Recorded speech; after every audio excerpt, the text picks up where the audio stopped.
Okay दोस्तों, तो जानते हैं देश में कोयला संकट चल रहा है इस समय।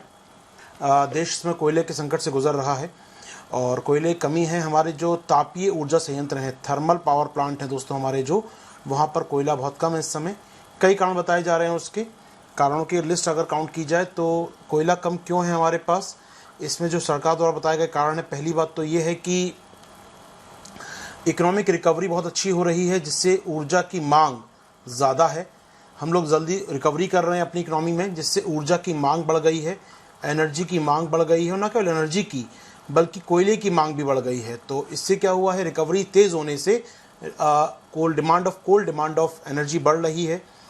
इसके अलावा लोगों का मानना है कि अंतर्राष्ट्रीय प्राइस मूल्य बढ़ गए हैं सर। कोयले के लगभग 50% से ज़्यादा अंतर्राष्ट्रीय मूल्य बढ़ चुके हैं। भारत कोयला बहुत बड़े स्तर पर मंगाता है, आयातक है, दुनिया का सेकंड लार्जेस्ट इंपोर्टर हैं हम लोग। तो इस कारण हमारे यहाँ कोयले का दाम बहुत ज़्यादा बढ़ गया है। आप बाहर से कोयला मंगाते हैं दूसरे नंबर पे ज़्यादा, और अंतर्राष्ट्रीय कोयला महंगा हो गया तो ऑफकोर्स सप्लाई बाधित होगी। बाहर से माल नहीं मंगा रहे हैं हम लोग, जिस कारण देश में कोयले की कमी हो गई है। इसके अलावा कुछ जानकार ये भी कहते हैं कि चूँकि खदान में मानसून के समय पानी भर जाता है खदानों में और काम करना बड़ा मुश्किल काम होता है, तो मानसून के समय कोयले की कमी तो हो ही जाती है। तो ये भी एक तर्क दिया जा रहा है कि मानसून में खदान में फ्लड हो जाती हैं और इस कारण पानी की मुश्किलें होती हैं या माइनिंग नहीं कर पाते हैं। सारे कारण मान लिए जाएं दोस्तों, सारे कारण मान भी लिए जाएं तो अल्टीमेटली कोयला कम है इस समय। ठीक है सर, गंभीर संकट है। 10 अक्टूबर को डेटा हमारे पास आया था, उसके मुताबिक केवल इतना कोयला हमारे पास था जिससे हम एक दिन ऊर्जा और बना सकते थे, यानी हमारे पास कोयले का गहन संकट आ चुका है। इसको देखते हुए यहाँ पर सरकार ने कुछ प्रयास किए। पहला प्रयास जो इस हफ्ते किया गया, आज किया गया, वो ये था कि यहाँ पर हमारी जो कोयला कंपनियाँ हैं, कोयला निकालती हैं ज़मीन से और बेचती हैं पावर प्लांट को और अन्य सेक्टर को। मान लीजिए एग्जाम्पल समझाऊँ मैं, मान लीजिए हमारी कंपनी CIL, ठीक है, कोल इंडिया लिमिटेड, कोयला निकालती है, खदान से कोयला निकाला इसने बाहर, इसको बेचती है NTPC को बिजली बनाने के लिए। इसे बेचती है, ये चाहे तो सीमेंट कंपनी को बेच सकती है, इसे चाहे तो ये बेच सकती है किसी भी मुझे कहना चाहिए एल्युमिनियम इंडस्ट्री को ऊर्जा बनाने के लिए, यानी किसी को भी बेच सकती है। ठीक है, अब इसने क्या किया है, कोल इंडिया लिमिटेड ने, इनको देता था कोयला, इनको देना बंद कर दिया। नोटिस जारी किया है कि अब अन्य सेक्टर कोयला नहीं दिया जाएगा, सभी कोयला बिजली बनाने के लिए पावर प्लांट को दिया जाएगा। यानी कि डाइवर्जन जो होता था इस तरफ, उसको रोक दिया गया है। सारा कोयला किसको दिया जाएगा दोस्तों, को ऊर्जा बनाने के लिए दिया जाएगा। तो यहाँ पर जो न्यूज़ हमारे पास है, तो देश में supply of coal power plant को बढ़ाने के लिए हमने क्या किया है, शॉर्टेज चल रही है फ्यूल की इस समय, उसको देखते हुए नॉन पावर सेक्टर जो ऊर्जा नहीं पैदा करते हैं, जैसे कि स्टील सेक्टर हुआ, एल्युमिनियम हुआ या फिर सीमेंट हुआ, इनमें सप्लाई चेन को रोका जा रहा है, जिनकी आपूर्ति को रोका जा रहा है।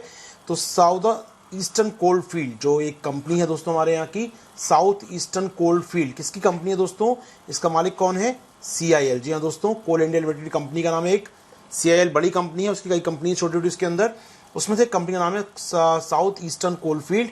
इसने लिखा है सभी किसको, नॉन पावर सेक्टर कंपनीज को, कि भैया अभी कोयला प्रोडक्शन कम है, हम आपको कोयले की सप्लाई नहीं कर पाएंगे। यानी कुल मिलाकर जो डाइवर्जन हो रहा था वो रोक दिया गया है टेम्परेरी बेसिस पर। हालांकि इससे नुकसान बहुत ज़्यादा हैं। एल्युमिनियम इंडस्ट्री की बात करें या आयरन इंडस्ट्री की बात करें या फिर सीमेंट इंडस्ट्री की बात करें, यदि इनको कोयला नहीं मिलता है तो एल्युमिनियम की बात करें, एल्युमिनियम स्मेल्टिंग प्लांट में कहा जाता है कि अगर इनको एनर्जी ना मिले, इनको कोयला ना मिले, तो अगर 48 आवर्स, माफ़ कीजिए 2 घंटे भी अगर प्लांट बंद हो गया, 2 दिन नहीं, केवल 2 घंटे भी अगर प्लांट बंद हो गया, ऊर्जा नहीं मिली इनको, तो आपको 6 महीने तक कोई काम नहीं हो सकता यहाँ पर। जी हाँ, ये केवल फ्यूल सप्लाई इनके रुक जाती है, क्योंकि इसलिए खुद ऊर्जा बनाते हैं लोग। इसलिए क्या करते हैं लोग, बाहर की ऊर्जा पर नहीं टिके होते। तभी एल्युमिनियम संयंत्र होते हैं हमारे देश में, चाहे वो बाल्को रहा हो, हिंडाल्को या माफ कीजिएगा हिंडाल्को रहा हो या हमारे नाल्को रहा हो, जितने भी इनकी कंपनियां हैं, बाल्को, हिंडाल्को, नाल्को, ये अपनी खुद की ऊर्जा बनाती है, खुद ही यूज़ करती हैं, कोयला खरीदती हैं, खुद ऊर्जा बनाती हैं, खुद कंज्यूम करती हैं, कि बंद नहीं होनी चाहिए सप्लाई, नॉन इंटरप्टेड सप्लाई आनी चाहिए। इसीलिए खुद ऊर्जा बनाते हैं। कोयला ही नहीं आएगा तो ऊर्जा कैसे बनाएंगे। तो इनको डर ये है कि अगर कोयला बंद हो गया तो इनको मुश्किलें हो सकती हैं, 6 महीने तक इनको प्लांट बंद करने पड़ सकते हैं। और ऐसा कहा जाता है कि एक बार प्लांट बंद हो गया तो उसको दोबारा शुरू करने की लागत बहुत ज़्यादा होती है। तो चिंता का विषय यहाँ पर कंपनियों के लिए है कि यहाँ पर कैसे प्राप्त करेंगे बिजली ये लोग, तो कैसे मिलेगी बिजली इनको। हालांकि सीमेंट कंपनी तो फिर चलो बाकी रोज़ खरीद लेगी, पावर प्लांट कहीं और से ले लेगी, लेकिन एल्युमिनियम बड़ी मुश्किलें होने वाली हैं दोस्तों। ठीक है, यहाँ पर हालांकि भारत सरकार प्लान कर रही है इम्पोर्ट किया जाए। अब इंपोर्ट करना है, आयात करना है, तो मुश्किल क्या है दोस्तों, यहाँ पर आयात करने के लिए भी क्या करना है, लगभग 2 से 2.5 महीने लग सकते हैं आपको।